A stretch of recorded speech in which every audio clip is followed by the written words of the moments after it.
Hei su chunga lon hau ma so ta po so chunga lon bi sa apor bi khapang a chopek na hi pali kan da tui pek na pali ne a zo chak riau ma ya han me lo deu nge man le kan pek tam hian bek khat hi ninga an ei ngor ang ve la ne ma se hei pu zo na zara zo tlanga a choman tlom alo oma chu wang chuan tle min choman hi at yam thei ta dewa ni lo se chu hau tak ve don khop maya champhai anga hian tuna hianin alai hol cho kan ti grower ho hi sang thumin min pe theya ma se pu zo na te ina an han cha thlen nu hi chuan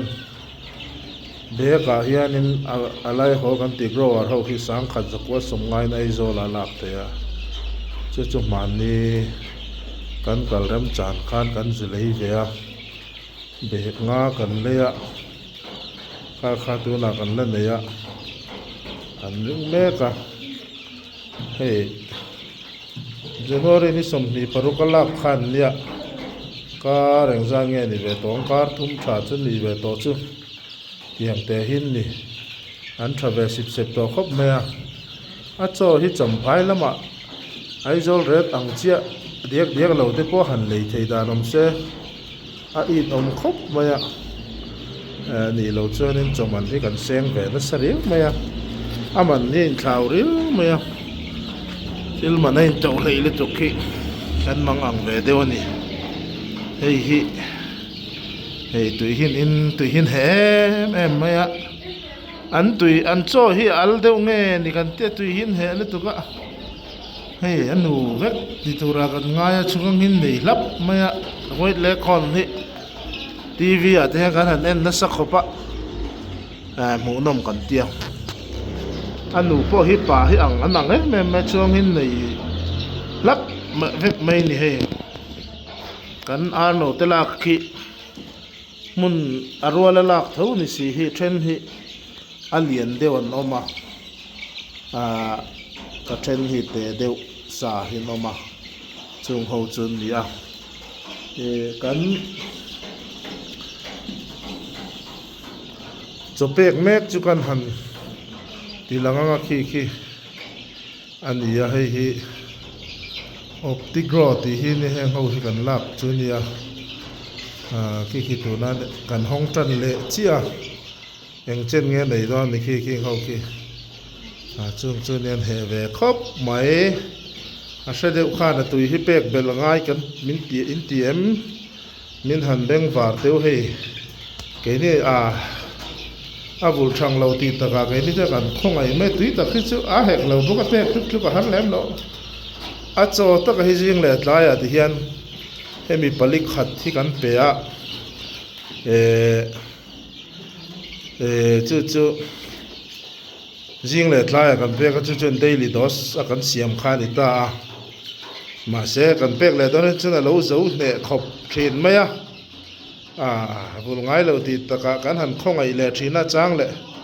a dos kan ti sanin an he le tuk don se sum asang zel don se kan tia mang ang ruang reng khop maya hei tui kan da nei film khurangai khop maya kan zu da don hian hei an lian ve to mi hin lo ve hal zela hei hi nimin lama kan da kan lo film khur lo de tu kin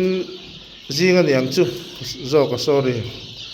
tui kan da nen pakhathi lo del lum ringut men lian to se kan ui khop maya hei film khur hi ngai ve khop mai ni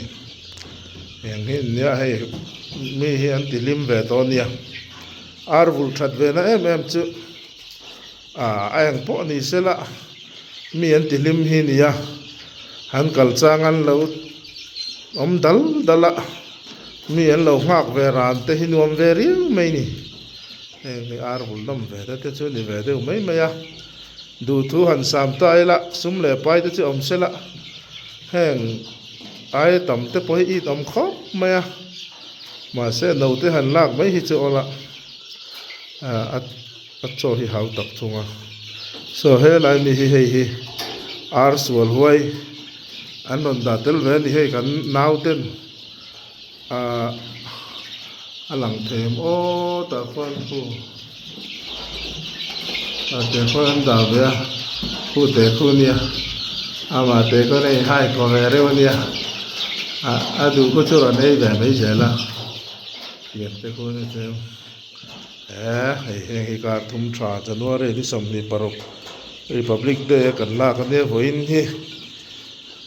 niang jang ne o voin hi ni som pasariania chen an upat jong to che kan chu tiam mai au ma nu nan ti lim ba to khop mai